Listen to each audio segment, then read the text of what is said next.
Greater اسرائیل بنے گا۔ حدیث میں خبریں یہ سارے مسلمان ممالک تمہارے ہاتھ سے نکل جائیں گے مسلمانوں، یہ عراق اور اردن اور یہ اور وہ، یہاں تک کہ ترکی، سعودی عرب کا بھی شمالی حصہ نکل جائے گا۔ البتہ مدینے کا جو ان کا پروگرام ہے اس کو اللہ نہیں پورا ہونے دے گا، مدینے میں داخلے کی ان کو اجازت نہیں ملے گی۔ بہرحال یہ سارا کچھ ہونے والا ہے۔ وہ وقت بھی آنے والا ہے کہ حضور کی ایک حدیث کے مطابق ایک شخص کے 1000 بیٹے ہوں گے تو 999 ختم ہو جائیں گے، ایک بچے گا۔ یہ وقت بھی آنے والا ہے کہ حضور فرماتے ہیں اتنی بڑی جنگ ہوگی، اتنی خوریزی ہوگی کہ پوری زمین اٹ جائے گی لاشوں سے۔ تو پرندہ جو ہے کوئی، ایک تو پرندے ہوتے ہیں کہ جو مردار خور ہے، گدھ ہے، وہ تو بڑی خوشی سے اتریں گے، تناول فرمائیں گے لاشوں کو۔ اسی طریقے سے کوے ہیں، چیلے ہیں، لیکن جو نفاست پسند پرندے ہیں وہ لاش کے اوپر اترنا نہیں چاہتے۔ تو ایک پرندہ اڑتا چلا جائے گا، اسے کہیں زمین پر اترنے کی جگہ نہیں ملے گی، لاشیں ہی لاشیں ہوں گی، یہاں تک کہ وہ تھک ہار کر اس کے جو ہے پر جواب دے جائیں گے، گرے گا تو لاش پر گرے گا۔ یہ وقت آنے والا، اور یہ یہودیوں کے ہاتھوں، یا یہودیوں کے جو سپورٹرز ہیں اس وقت، جو ان کے ہاتھ میں آلہ کار ہے، ان کے ہاتھوں آنا ہے۔ میرے نزدیک اس کام کے لیے اس ملعون قوم کو، کہ جو حضرت عیسیٰ کے زمانے سے ملعون ہو چکی ہے، اس کو باقی رکھا گیا ہے، اسے یہ موقع دیا گیا ہے۔ اس نے اسرائیل بنا لیا ہے، تقریباً 2000 سال کے بعد وہ دوبارہ آ کر آباد ہوئے اس سرزمین میں جہاں سے نکال دیے گئے تھے 70 عیسوی کے اندر۔ یہ سارا کچھ کیوں ہو رہا ہے؟ ان کا یہ استثناء کیوں کیا گیا؟ یہ بڑی تلخ بات ہے، یہ یاد کر لیجیے۔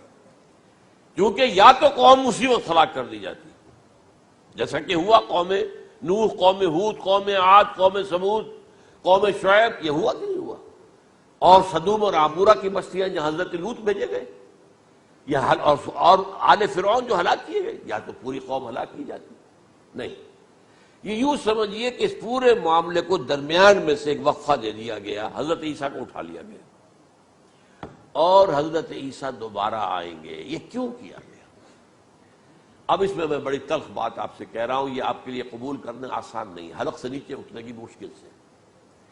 اس قوم کو زندہ رکھا گیا ہے جو ملعون اور مغضوب علیہم قوم ہے۔ سب سورہ فاتحہ میں مفسرین لکھتے ہیں ضالین، یہ نصارہ ہیں، اور مغضوب علیہم یہ یہودی ہیں۔ اور قرآن کہتا ہے لعن الذین کفروا من اہل الکتاب علی لسان داؤد وعیسی ابن مریم، لعنت کی گئی ایک ملعون اور مغضوب قوم کے ہاتھوں آخری امت محمد، اور اس کا بھی بہترین حصہ، اس پر عذاب ان کے ہاتھوں آئے گا۔ عربوں پر عذاب یہودیوں کے ہاتھوں، اس لیے ان کو بچایا گیا۔ یہ میں نے کئی دفعہ واقعہ سنایا، مولانا اصلاحی صاحب بتایا کرتے تھے، کیونکہ وہ راجپوت تھے، یو پی کے راجپوت، مشرقی حصے کے، کہ ہمارے ہاں کوئی نوجوان اگر کوئی بڑی گری ہوئی حرکت کرتا تھا تو اس کے سر پر چمار کے ذریعے، چمار کے ہاتھوں جوتا لگوایا جاتا تھا۔ اگر راجپوت کے سر پر راجپوت کا جوتا گرا تو چلو تکلیف تو ہوئی، لیکن یہ کہ راجپوت کا جوتا گرا ہے نا، پڑا ہے، لیکن راجپوت کے سر پر چمار کا جوتا، جس کو آپ انگریزی میں کہتے ہیں to add insult to injury, وہ تکلیف بھی ہے جوتا کھانے کی، اور انسلٹ ہے کہ ایک چمار مار رہا۔ یہ امت سب سے خیر امت ہے، کنتم خیر امت اخرجت للناس۔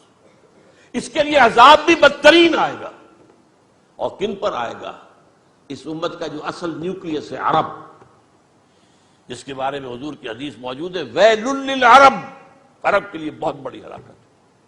اور آج ہماری نظر میں آ رہا ہے وہ ملعون اور مغضوب علیہم قوم، ان کے سینے کے اندر خنجر کی طرح بھونکی گئی ہے، اور 30 کروڑ کے قریب عرب بے حمیتی، بے غیرتی، بزدلی، کمزوری، ذلت، مسکنت کی مثال بنے ہوئے۔ کوئی بول سکتا ہے اس اسرائیل کے خلاف؟ کو بول سکتا ہے؟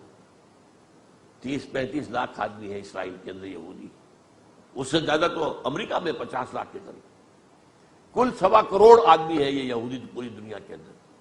لیکن دیکھیے جو چاہتا کرتا ہے، جب چاہا اس نے عراق کے ایٹمک انسٹالیشن کو تباہ کر دیا، اور سعودی عرب کی فضا میں اس کو فیول کیا ہے انہوں نے، دوبارہ ری فیولنگ جو ہوئی ہے ان کے جہازوں کی، وہ سعودی عرب کی فضا میں ہوئی۔ اللہ تعالیٰ نے یہ کوڑا ان مسلمانوں کے لیے رکھا ہوا ہے کہ جن کے رتبے ہیں سوا، ان کی سوا مشکل ہے۔